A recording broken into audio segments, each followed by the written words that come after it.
All right, now we come to the culmination of chapter 1.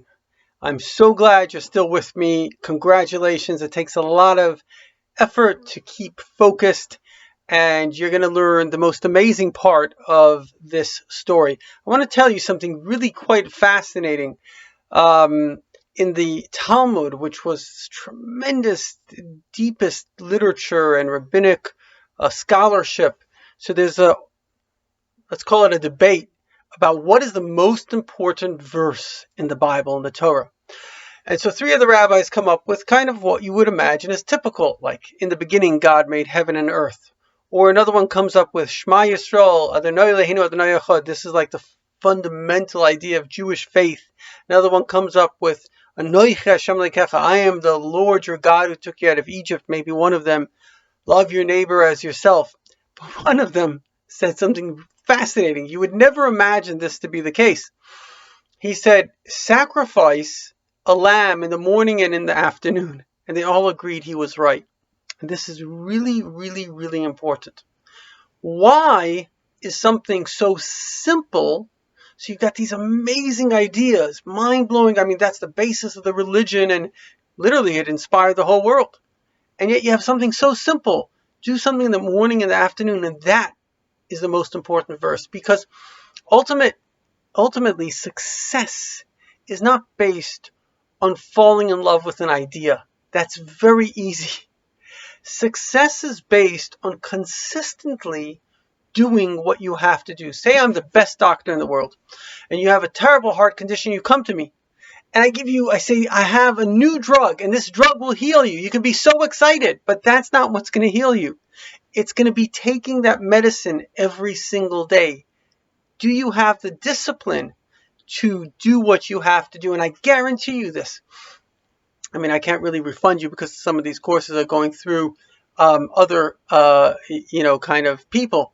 But the point is, personally, if anybody takes this course from me personally, and you're welcome to contact me, Hashem Echad, HASHEMECHAD @protonmail.com. It's $1,000 to do the whole thing. I give 100% money back guarantee. You know why?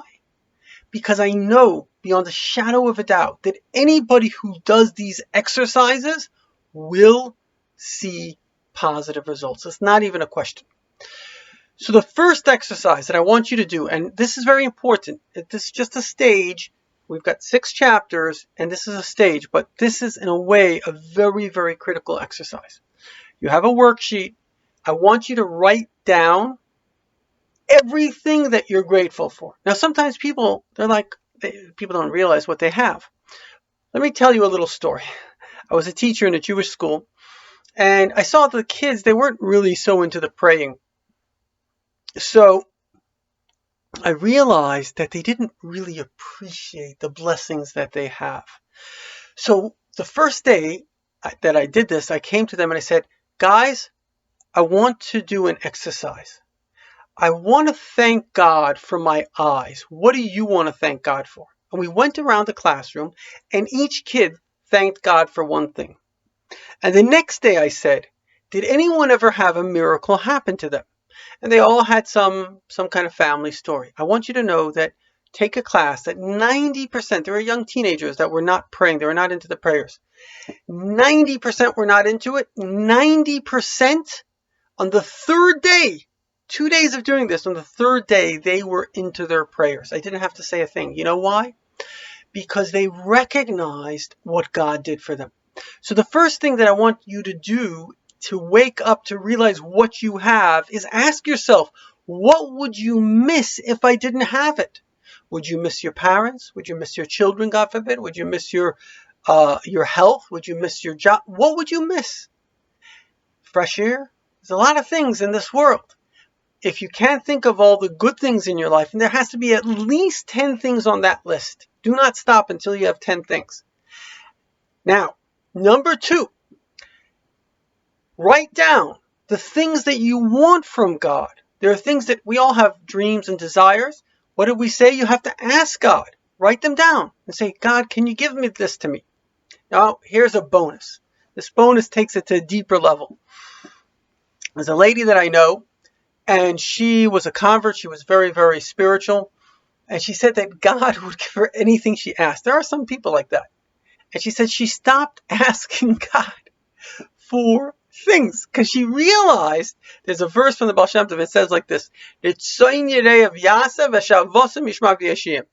He fulfills the will of those who fear him, God-fearing person, and their cries for salvation. Yashiyim, he saves them. So the question is, if he fulfilled their will, what are they crying for? The answer is that after they got what they wanted, they realized that they didn't want what they wanted. You see, often in life, we get captured by some kind of dream. Oh, if only I had this. Actually, God knows 1,000, a million, infinitely better than you what is good for you. So if you can have deep faith, you have to have this faith and trust. Say, God, I only want one thing. Please give me what you know is best for me. And I promise you he'll do that. There's no way he won't give you that if you say it sincerely. And now, number 3, I want to teach you a meditation. This is the most beautiful, most amazing meditation. I have a lady that, she's like a disciple of mine. Very interesting story. She came and she was actually had to pick up something and she was in an accident. She was all messed up. So I taught her this meditation. She comes from a very tense background, and then like today, the other day, I met her and she's all happy, and it's all from this meditation. This is the primary meditation to bring joy from Kabbalah. Remember before we spoke about how everything, every moment is recreated by God. So now here's how the meditation goes in Hebrew, and then I'll tell it to you in English. And if you just do this meditation, you'll bring great joy and you will affect everything in the universe. Close your eyes for a minute and say after me, Ein oid milvadoi. Ein oid milvadoi.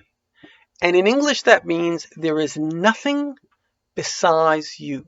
There is nothing besides you. Let me give you an example. Imagine for a moment that I am speaking, but you could see my speech. Imagine there's the sun, and you can see the sunlight. And now you talk to the sun, and you say, there is nothing besides you. Because does the sunlight exist without the sun? No. So what is the sunlight? It's an expression of the sun. What is everything that exists at every moment? It is only an expression of God. That's what it is. Now, the thing is that we don't realize that God is everywhere. So really, it's a very deep concept. I don't want to go too deep into it. So it's more like you're seeing the sunlight, but you're inside the sun. And so now when you say there's nothing but the sun, there really is nothing but the sun. Because in the sun itself, you would just experience sun. So this is a very powerful meditation because what fragments us is fragments. Things that are fragmented, different. But when you can unite everything, everything is part of the same oneness. You feel this tremendous unity. And so all you need to do is say, Ein oid milvadoi. There is nothing besides you. Whenever you need to enjoy a little bit of life, all you need to do, this is a very powerful exercise. Just follow me, and you can do it at any time. Take a deep breath. Breathe in through your nose, hold it in your stomach, and say, Ein oid milvadoi. There is nothing besides you. And remember, as you say that, imagine how the whole universe has just come into existence. Again, Ein oid milvadoi. There is nothing besides you. The universe just came into existence. Ein oid milvadoi. There is nothing besides you. Ein oid milvadoi. There is nothing besides you. Ein oid milvadoi. There is nothing besides you. Ein oid milvadoi. There is nothing besides you. Ein oid milvadoi. There is nothing besides you. Ein oid milvadoi. There is nothing besides you. Ein oid milvadoi. There is nothing besides you. Ein Od Milvado. There is nothing besides you. Wow, that was amazing.